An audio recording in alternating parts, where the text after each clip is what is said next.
Chapter 53.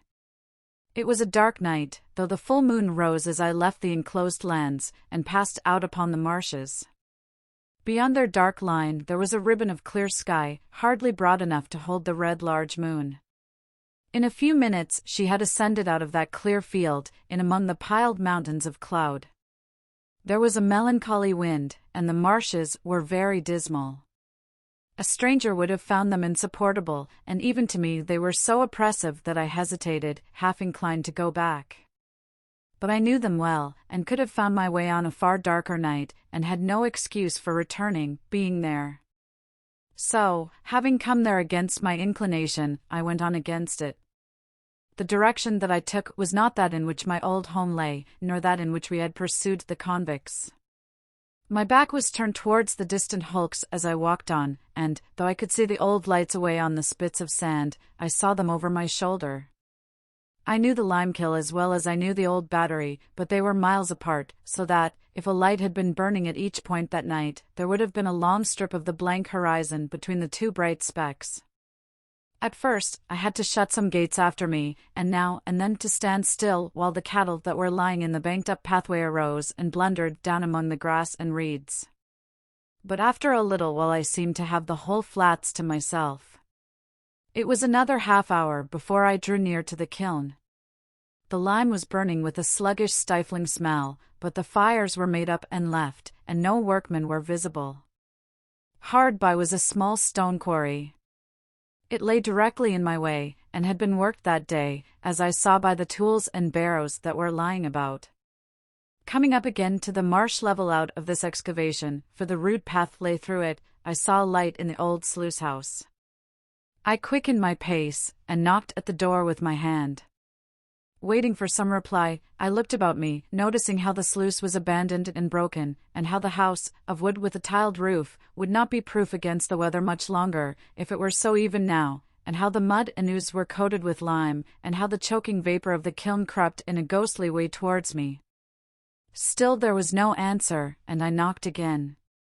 No answer still, and I tried the latch.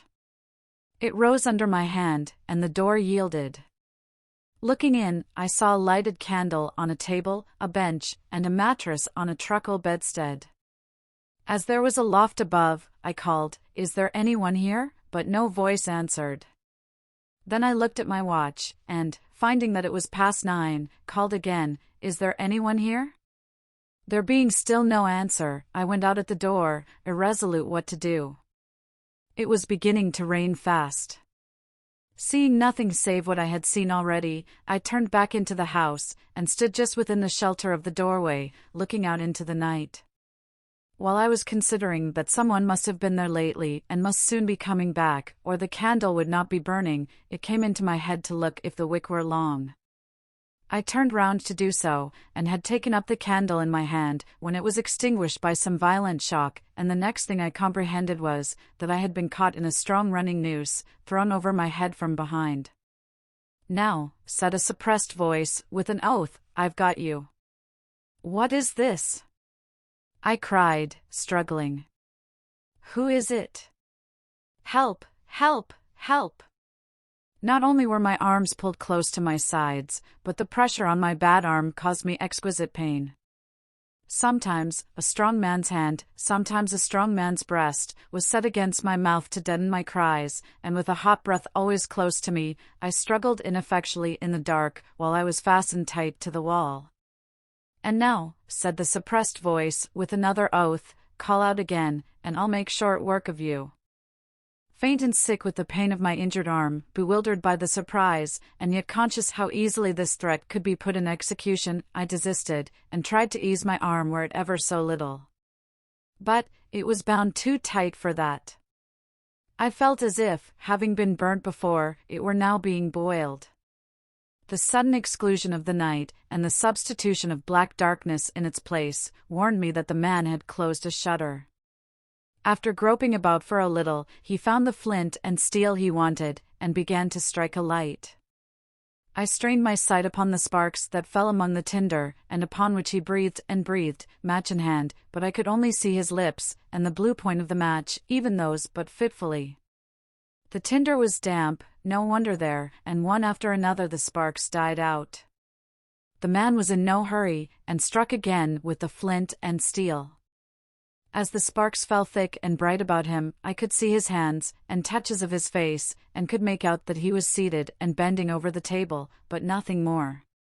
Presently I saw his blue lips again, breathing on the tinder, and then a flare of light flashed up, and showed me Orlick. Whom I had looked for, I don't know. I had not looked for him. Seeing him, I felt that I was in a dangerous strait indeed, and I kept my eyes upon him. He lighted the candle from the flaring match with great deliberation, and dropped the match, and trotted out. Then he put the candle away from him on the table, so that he could see me, and sat with his arms folded on the table and looked at me. I made out that I was fastened to a stout perpendicular ladder a few inches from the wall, a fixture there, the means of ascent to the loft above. Now, said he, when we had surveyed one another for some time, I've got you. Unbind me. Let me go. Ah, he returned, I'll let you go. I'll let you go to the moon, I'll let you go to the stars. All in good time. Why have you lured me here? Don't you know, said he, with a deadly look. Why have you set upon me in the dark? Because I mean to do it all myself. One keeps a secret better than two. Oh, you enemy, you enemy. His enjoyment of the spectacle I furnished, as he sat with his arms folded on the table, shaking his head at me and hugging himself, had a malignity in it that made me tremble. As I watched him in silence, he put his hand into the corner at his side, and took up a gun with a brass-bound stock. Do you know this? Said he, making as if he would take aim at me. Do you know where you saw it afore? Speak, wolf. Yes, I answered. You cost me that place. You did. Speak. What else could I do? You did that, and that would be enough, without more. How dared you to come betwixt me and a young woman I liked? When did I? When didn't you? It was you as always give old Orlick a bad name to her. You gave it to yourself, you gained it for yourself. I could have done you no harm, if you had done yourself none. You're a liar. And you'll take any pains, and spend any money, to drive me out of this country, will you? Said he, repeating my words to Biddy in the last interview I had with her. Now, I'll tell you a piece of information. It was never so well worth your while to get me out of this country as it is tonight. Ah! If it was all your money 20 times told, to the last brass farden. As he shook his heavy hand at me, with his mouth snarling like a tiger's, I felt that it was true. What are you going to do to me? I'm a-going, said he, bringing his fist down upon the table with a heavy blow, and rising as the blow fell to give it greater force, I'm a-going to have your life. He leaned forward staring at me, slowly unclenched his hand and drew it across his mouth as if his mouth watered for me, and sat down again. You was always in old Orlick's way since ever you was a child. You goes out of his way this present night. He'll have no more on you. You're dead. I felt that I had come to the brink of my grave. For a moment I looked wildly round my trap for any chance of escape, but there was none. More than that, said he, folding his arms on the table again, I won't have a rag of you, I won't have a bone of you, left on earth. I'll put your body in the kiln, I'd carry 2 such to it, on my shoulders, and, let people suppose what they may of you, they shall never know nothing. My mind, with inconceivable rapidity, followed out all the consequences of such a death. Estella's father would believe I had deserted him, would be taken, would die accusing me, even Herbert would doubt me, when he compared the letter I had left for him with the fact that I had called at Miss Havisham's gate for only a moment. Joe and Biddy would never know how sorry I had been that night, none would ever know what I had suffered, how true I had meant to be, what an agony I had passed through. The death close before me was terrible, but far more terrible than death was the dread of being misremembered after death. And so quick were my thoughts, that I saw myself despised by unborn generations, Estella's children, and their children, while the wretch's words were yet on his lips. Now, Wolf, said he, afore I kill you like any other beast, which is what I mean to do and what I have tied you up for, I'll have a good look at you and a good goad at you. Oh, you enemy! It had passed through my thoughts to cry out for help again, though few could know better than I the solitary nature of the spot and the hopelessness of aid. But as he sat gloating over me, I was supported by a scornful detestation of him that sealed my lips. Above all things, I resolved that I would not entreat him, and that I would die making some last poor resistance to him. Softened as my thoughts of all the rest of men were in that dire extremity, humbly beseeching pardon, as I did, of heaven, melted at heart, as I was, by the thought that I had taken no farewell, and never now could take farewell of those who were dear to me, or could explain myself to them, or ask for their compassion on my miserable errors, still, if I could have killed him, even in dying, I would have done it. He had been drinking, and his eyes were red and bloodshot. Around his neck was slung a tin bottle, as I had often seen his meat and drink slung about him in other days.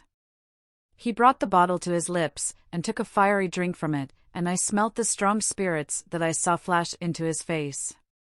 Wolf, said he, folding his arms again, old Orlick's going to tell you something.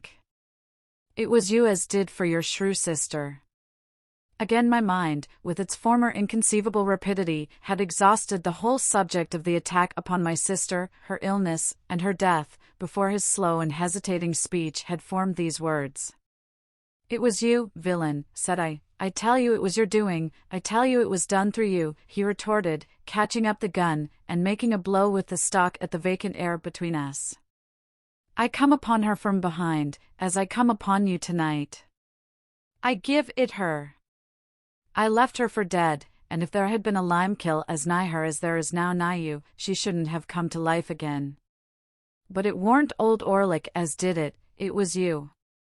You was favoured, and he was bullied and beat. Old Orlick bullied and beat, eh? Now you pays for it. You done it, now you pays for it. He drank again, and became more ferocious. I saw by his tilting of the bottle that there was no great quantity left in it. I distinctly understood that he was working himself up with its contents to make an end of me. I knew that every drop it held was a drop of my life. I knew that when I was changed into a part of the vapor that had crept towards me but a little while before, like my own warning ghost, he would do as he had done in my sister's case, make all haste to the town, and be seen slouching about there drinking at the alehouses.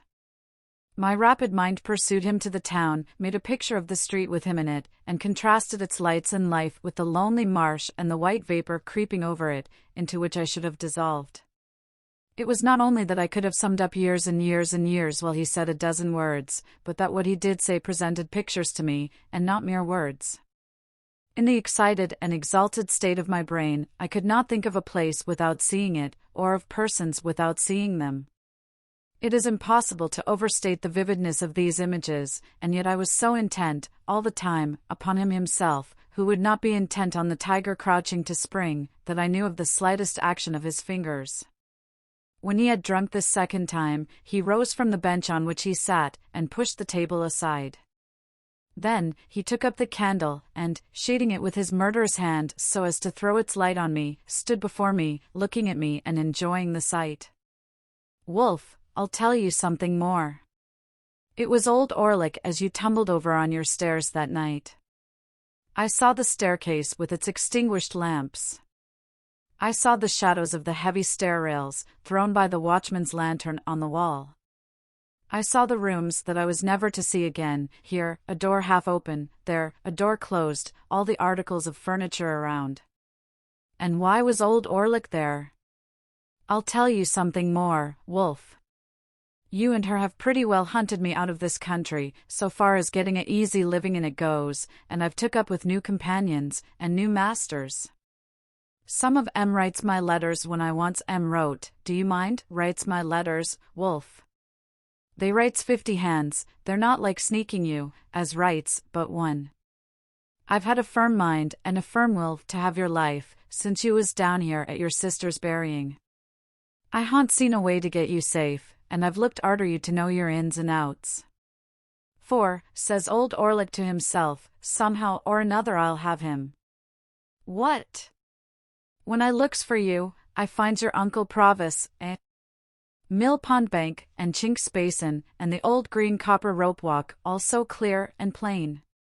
Provis in his rooms, the signal whose use was over, pretty Clara, the good motherly woman, old Bill Barley on his back, all drifting by, as on the swift stream of my life fast running out to sea.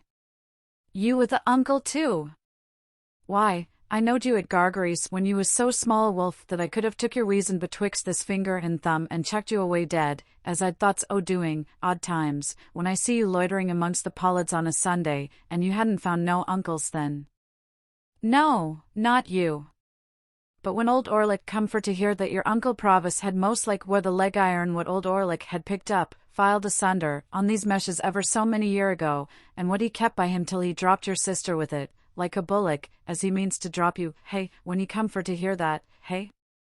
In his savage taunting, he flared the candle so close at me that I turned my face aside to save it from the flame.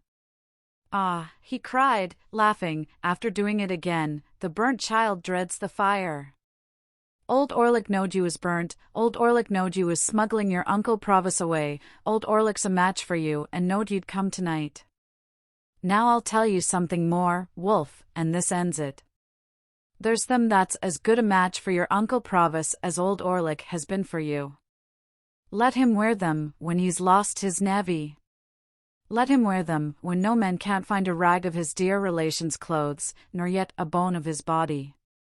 There's them that can't and that won't have Magwitch, yes, I know the name, alive in the same land with them, and that's had such sure information of him when he was alive in another land, as that he couldn't and shouldn't leave it unbeknown and put them in danger. P'raps it's them that writes 50 hands, and that's not like sneaking you as writes, but one. Where Compayson, Magwitch, and the gallows. He flared the candle at me again, smoking my face and hair, and for an instant blinding me, and turned his powerful back as he replaced the light on the table. I had thought a prayer, and had been with Joe and Biddy and Herbert, before he turned towards me again. There was a clear space of a few feet between the table and the opposite wall. Within this space, he now slouched backwards and forwards. His great strength seemed to sit stronger upon him than ever before, as he did this with his hands hanging loose and heavy at his sides, and with his eyes scowling at me. I had no grain of hope left. Wild as my inward hurry was, and wonderful the force of the pictures that rushed by me instead of thoughts, I could yet clearly understand that, unless he had resolved that I was within a few moments of surely perishing out of all human knowledge, he would never have told me what he had told. Of a sudden, he stopped, took the cork out of his bottle, and tossed it away. Light as it was, I heard it fall like a plummet. He swallowed slowly, tilting up the bottle by little and little, and now he looked at me no more. The last few drops of liquor he poured into the palm of his hand, and licked up. Then, with a sudden hurry of violence and swearing horribly, he threw the bottle from him, and stooped, and I saw in his hand a stone hammer with a long heavy handle. The resolution I had made did not desert me, for, without uttering one vain word of appeal to him, I shouted out with all my might, and struggled with all my might. It was only my head and my legs that I could move, but to that extent I struggled with all the force, until then unknown, that was within me. In the same instant I heard responsive shouts, saw figures and a gleam of light dash in at the door, heard voices in tumult, and saw Orlick emerge from a struggle of men, as if it were tumbling water, clear the table at a leap, and fly out into the night. After a blank, I found that I was lying unbound, on the floor, in the same place, with my head on someone's knee. My eyes were fixed on the ladder against the wall, when I came to myself, had opened on it before my mind saw it, and thus as I recovered consciousness, I knew that I was in the place where I had lost it. Too indifferent at first, even to look round and ascertain who supported me, I was lying looking at the ladder, when there came between me and it a face. The face of Trabb's boy. "I think he's all right," said Trabb's boy, in a sober voice, "but ain't he just pale though?" At these words, the face of him who supported me looked over into mine, and I saw my supporter to be Herbert. "Great heaven!" "Softly," said Herbert. "Gently, Handel. Don't be too eager." "And our old comrade, Startop," I cried, as he too bent over me. "Remember what he is going to assist us in," said Herbert, "and be calm." The illusion made me spring up, though I dropped again from the pain in my arm. "The time has not gone by, Herbert, has it? What night is tonight? How long have I been here?" For I had a strange and strong misgiving that I had been lying there a long time, a day and a night, 2 days and nights, more. "The time has not gone by. It is still Monday night. Thank God. And you have all tomorrow, Tuesday, to rest in," said Herbert. "But you can't help groaning, my dear Handel. What hurt have you got? Can you stand?" Yes, said I can walk. I have no hurt but in this throbbing arm." They laid it bare, and did what they could. It was violently swollen and inflamed, and I could scarcely endure to have it touched. But they tore up their handkerchiefs to make fresh bandages, and carefully replaced it in the sling, until we could get to the town and obtain some cooling lotion to put upon it. In a little while we had shut the door of the dark and empty sluice house, and were passing through the quarry on our way back. Trabb's overgrown young man now, went before us with a lantern, which was the light I had seen come in at the door. But the moon was a good 2 hours higher than when I had last seen the sky, and the night, though rainy, was much lighter. The white vapor of the kiln was passing from us as we went by, and as I had thought a prayer before, I thought a thanksgiving now. Entreating Herbert to tell me how he had come to my rescue, which at first he had flatly refused to do, but had insisted on my remaining quiet, I learnt that I had in my hurry dropped the letter, open, in our chambers, where he, coming home to bring with him Startop whom he had met in the street on his way to me, found it, very soon after I was gone. Its tone made him uneasy, and the more so because of the inconsistency between it and the hasty letter I had left for him. His uneasiness increasing instead of subsiding, after a quarter of an hour's consideration, he set off for the coach office with Startop, who volunteered his company, to make inquiry when the next coach went down. Finding that the afternoon coach was gone, and finding that his uneasiness grew into positive alarm, as obstacles came in his way, he resolved to follow in a post-chaise. So he and Startop arrived at the Blue Boar, fully expecting there to find me, or tidings of me, but, finding neither, went on to Miss Havisham's, where they lost me. Hereupon they went back to the hotel, doubtless at about the time when I was hearing the popular local version of my own story, to refresh themselves, and to get someone to guide them out upon the marshes. Among the loungers under the Boar's archway happened to be Trabb's boy, true to his ancient habit of happening to be everywhere where he had no business, and Trabb's boy had seen me passing from Miss Havisham's in the direction of my dining place. Thus Trabb's boy became their guide, and with him they went out to the sluice house, though by the town way to the marshes, which I had avoided. Now, as they went along, Herbert reflected that I might, after all, have been brought there on some genuine and serviceable errand tending to Provis's safety, and, bethinking himself that in that case interruption must be mischievous, left his guide and Startop on the edge of the quarry, and went on by himself, and stole round the house 2 or 3 times, endeavouring to ascertain whether all was right within. As he could hear nothing but indistinct sounds of one deep rough voice, this was while my mind was so busy, he even at last began to doubt whether I was there, when suddenly I cried out loudly, and he answered the cries, and rushed in, closely followed by the other 2. When I told Herbert what had passed within the house, he was for our immediately going before a magistrate in the town, late at night as it was, and getting out a warrant. But I had already considered that such a course, by detaining us there, or binding us to come back, might be fatal to Provis. There was no gainsaying this difficulty, and we relinquished all thoughts of pursuing Orlick at that time. For the present, under the circumstances, we deemed it prudent to make rather light of the matter to Trabb's boy, who, I am convinced, would have been much affected by disappointment, if he had known that his intervention saved me from the Limekill. Not that Trabb's boy was of a malignant nature, but that he had too much spare vivacity, and that it was in his constitution to want variety and excitement at anybody's expense. When we parted, I presented him with 2 guineas, which seemed to meet his views, and told him that I was sorry ever to have had an ill opinion of him, which made no impression on him at all. Wednesday being so close upon us, we determined to go back to London that night, 3 in the postchaise, the rather, as we should then be clear away before the night's adventure began to be talked of. Herbert got a large bottle of stuff for my arm, and by dint of having this stuff dropped over it all the night through, I was just able to bear its pain on the journey. It was daylight when we reached the temple, and I went at once to bed, and lay in bed all day. My terror, as I lay there, of falling ill, and being unfitted for tomorrow, was so besetting, that I wonder it did not disable me of itself. It would have done so, pretty surely, in conjunction with the mental wear and tear I had suffered, but for the unnatural strain upon me that tomorrow was so anxiously looked forward to, charged with such consequences, its results so impenetrably hidden, though so near. No precaution could have been more obvious than our refraining from communication with him that day, yet this again increased my restlessness. I started at every footstep and every sound, believing that he was discovered and taken, and this was the messenger to tell me so. I persuaded myself that I knew he was taken, that there was something more upon my mind than a fear or a presentiment, that the fact had occurred, and I had a mysterious knowledge of it.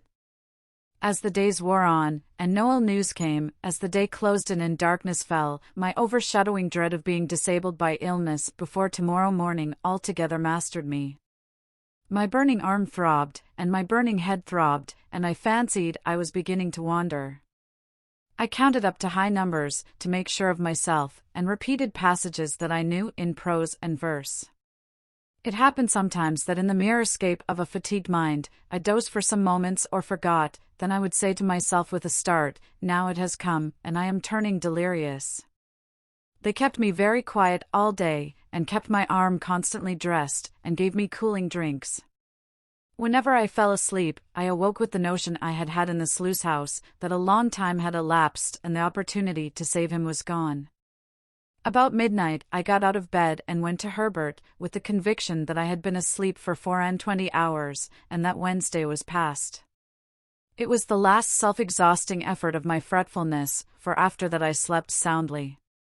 Wednesday morning was dawning when I looked out of window. The winking lights upon the bridges were already pale, the coming sun was like a marsh of fire on the horizon. The river, still dark and mysterious, was spanned by bridges that were turning coldly grey, with here and there atop a warm touch from the burning in the sky. As I looked along the clustered roofs, with church towers and spires shooting into the unusually clear air, the sun rose up, and a veil seemed to be drawn from the river, and millions of sparkles burst out upon its waters. From me too, a veil seemed to be drawn, and I felt strong and well. Herbert lay asleep in his bed, and our old fellow-student lay asleep on the sofa. I could not dress myself without help, but I made up the fire, which was still burning, and got some coffee ready for them. In good time they too started up strong and well, and we admitted the sharp morning air at the windows, and looked at the tide that was still flowing towards us.